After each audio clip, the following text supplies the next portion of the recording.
Just in the past 10 days, we've had 4, I repeat 4, 1 in 200 year or greater rainfall events. Do you realize how nuts that is? And with some of these, we're talking about a 1 in 500 to 1,000 year event. Like the Kentucky floods, it only happens every 500 to 1,000 years, but here we go, we've had 4 of these events. The odds of this happening are so astronomical, it's hard to even put it into words. Unfortunately, a tidal wave of storms is on the way, and gnarly downpours will be possible through Saturday in some of the same areas that have been ravaged by flooding here recently. Also, my eyes are veering back into the tropics as some forecast models are hinting at a signal for a system in the Atlantic. And while I was down there in southeast Kentucky helping with the flood relief, this tornado happened in West Virginia and Ohio. Y'all, I'm really sorry I couldn't be here for that one, but it was really important to me to make sure that we were using the y'all funds as quickly and efficiently as possible to help these people out in southeastern Kentucky. On Saturday, I told you all about the historic flooding down here, and I asked you to buy some merch from my site so we could use the profits to bring supplies to the people who needed them most. And by Sunday morning, we had raised $50,000 in profits. And on Monday, I got to work. I organized a giant convoy of trucks, trailers, and military vehicles to go buy the stuff and deliver it directly to the people who lost their homes, vehicles, and access to running water and power. We spent $40,000 in Walmart, Lowe's, and Rural King and distributed all of that in less than 12 hours. We also gave thousands of dollars in cash to people who were experiencing hard times due to the terrible situation. And now, as of August 4th, even after spending well over $50,000, we still have close to $20,000 left in the fund. We're going to keep this and hopefully continue to grow it so the Y'all Squad can show up after the next inevitable disaster. I want to try to do what we did for Kentucky for just about anywhere else as long as we can. Once again, thank you all so much for going to shopryanhall.com and making this happen. My community is so thankful for you. We're on the news, we're in the local newspapers, everybody around here was talking about it. It's a huge deal and it did make a difference. I'm gonna have a full video about it on my extra channel, so make sure you subscribe to that. But first, let's go ahead and start talking about the weather. Wow, no severe weather expected over the next 3 days. When's the last time we've seen SPC outlooks without any yellow on them 3 days in a row? But there will be some heavy rain and some claps of thunder out here as we go on into the day today, and this is gonna stick around, okay? This is why we're calling this system a tidal wave of new storms coming in, because it's kind of the same situation that we've been in where we've got this ring of fire, but the concentration now is going to be over here in the northeast, and we could see prolific rainfall over here. Unfortunately, this is bypassing the heart of Texas. Once again, you guys are staying dry, especially on Saturday, August 6th around 11 a.m. But look, there's a little bit of moisture trying to get into the southeastern side of Texas. I talked about this in the last video. It looks like y'all are going to get a little bit of rain. Heavy rain over here in eastern Kentucky, which is just not what we want to see. And then as I pull this forward, you can see that we get another big system diving in around August 8th. This is actually a little bit of a potent cold front coming through here, and this could actually cause some strong to severe weather as we go from Monday into Tuesday. And on the tail end, we might see a little bit of rain down here in the southern plains. So we're going to cross our fingers for that. But once again, this just adds fuel to the fire for the potential flooding over here in the Appalachian region up into the northeast. Now,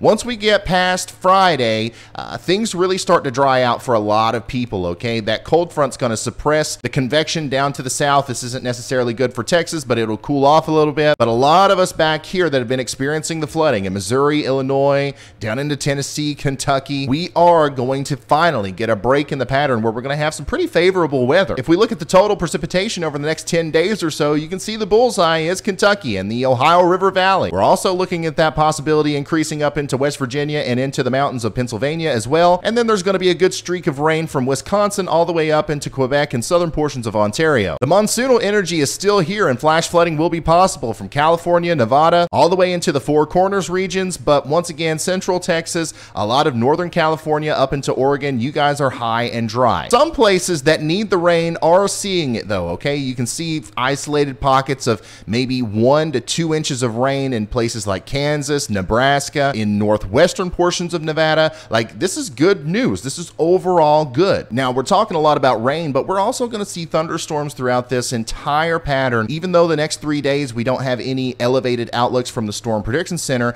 especially once this secondary cold front, the big sweeping weather maker, once that tidal wave comes through, we're going to see widespread thunderstorms. And on any given day, especially over here in the East Coast and along the southeastern U.S., any complex of thunderstorms that that forms could turn into a mesoscale convective system, race through and cause some damaging winds and isolated flash flooding and hail. If we take a look at the temperature anomalies, you can see that today it's going to be warmer and hotter than usual over here in the Central Plains, kind of like what we've been seeing for a long time. But watch, the tidal wave's going to move through, okay? And you're going to see this kind of fall over on itself as the wave pushes it over. Remember, the red are the above average temperatures, the blues and the greens are the below average. Watch the tidal wave come through, completely swallow up our above average temperatures, and we are comfortable and below average once we get into Wednesday, Thursday, and Friday. And that includes portions of Texas and Oklahoma as well. It's going to be a nice break. Look at Friday here. We are significantly below average across a lot of the eastern U.S. But we're flipping it up a little bit because now we are significantly above average up here in the western portion of Canada and the Pacific Northwest. And it looks like that heat is going to filter back into the central U.S. and we're going to be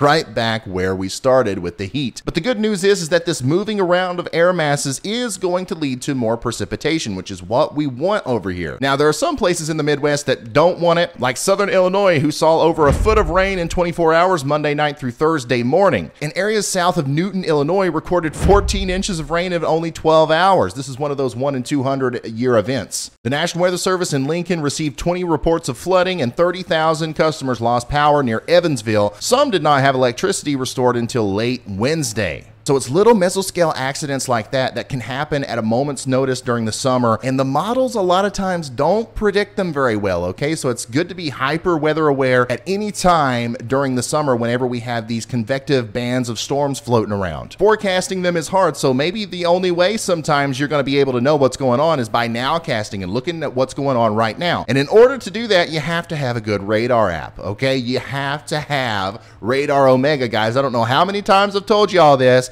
Some of you still haven't listened to me, and that brings me to today's sponsor. Radar Omega, the best weather app, no cap. Radar Omega is a professional radar app that meteorologists use, storm chasers use, I use, and you can use on your phone, iOS or Android. And with a subscription, you can actually use it on your PC. It's what I use during live streams. This is the most powerful storm tracking app. Radar Omega provides you with high-quality NexRad radar data to keep you alert on rapidly changing weather conditions. Not only can you look at radar, but you get your warnings, your severe weather outlooks, and also all kinds of other data through this app. My favorite thing is you can look at satellite data in 3D, and in fact, you can look at model data, radar data, and all that in 3D, and like, how cool is that? I was a big fan of them long before they sponsored me, and I just want people to have this in their toolbox because I believe it's a life-saving product. So what are you waiting for? Hit those links down in the description for iOS or Android to download Radar Omega today. You will not regret it, I can promise you that. Now, let's get back into the video. Now, let's talk about them daggone tropics again. It's very quiet in the Atlantic Ocean. We have no possibility of any development over the next 5 days, according to the National Hurricane Center. If we take a look at the 0Z EPS for this morning, there's still a decent support here for possibly a main development region system forming up in the near future, okay? You see all these spaghetti plots down here? Those are potential ensemble mean members that could actually mean that we're gonna see something forming down here. Now, I made a video a couple weeks ago talking about how I thought that this hurricane season was going to be massive, it's going to be big, and now people are coming at me being like, Ryan, it's August 4th, we haven't had any big hurricanes, you're wrong, it's too late, nothing can happen. And that's maybe true, I hope that it's true, but it's not necessarily the rule or the law when it comes to hurricane season. In fact, I want to tell you about 2 previous years in the past where hurricane season really didn't even start until August, but they still ended up being huge deals. The first one's going to be 2017. In 2017, we had 17 named storms, 10 hurricanes, and 6 major hurricanes. That included Category 4 Hurricane Harvey and Category 5 Hurricane Irma, which both happened in late August into early September. And then we got to talk about 1950. The first hurricane didn't even happen until August, but there were 17 named storms and 10 hurricanes and 6 major hurricanes. Most notably, we had Hurricane King all the way back on October 14th,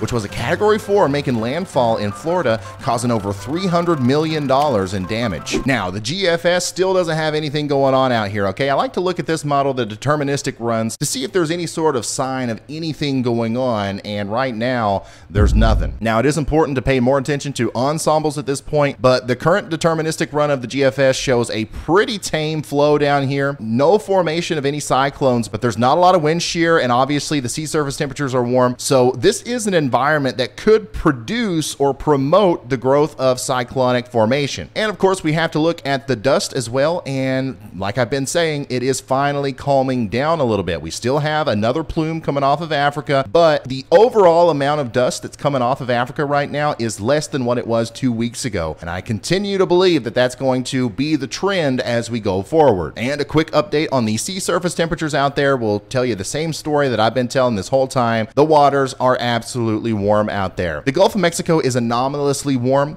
Same thing with the current over here on the southeastern side of the United States, the Caribbean. The only thing that's not anomalously warm is the main development region east of the Lesser Antilles, okay? And this isn't necessarily cool or anything, it's just about normal. It's the only thing that we've got that's normal. There are some warmer than average temperatures just a little bit further to the south, closer to South America. So anything that forms over here is going to have a lot of hurricane juice as it goes over to the United States. But I hope that we continue to see this suppression of tropical cyclones and we don't have to worry about it as we go forward. A huge shout out to our members over here. Thank you guys so much for being a part of the channel and just allowing us to do all the stuff that we do. If it wasn't for you, we couldn't do it, okay? Remember, go subscribe to my extra channel, Ryan Hall, y'all extra. I'm gonna put a really polished vlog up about our relief efforts. It shows us going into the stores buying $40,000 worth of stuff. It should be good, okay? So go subscribe to that channel and I will see you in the next one. Goodbye.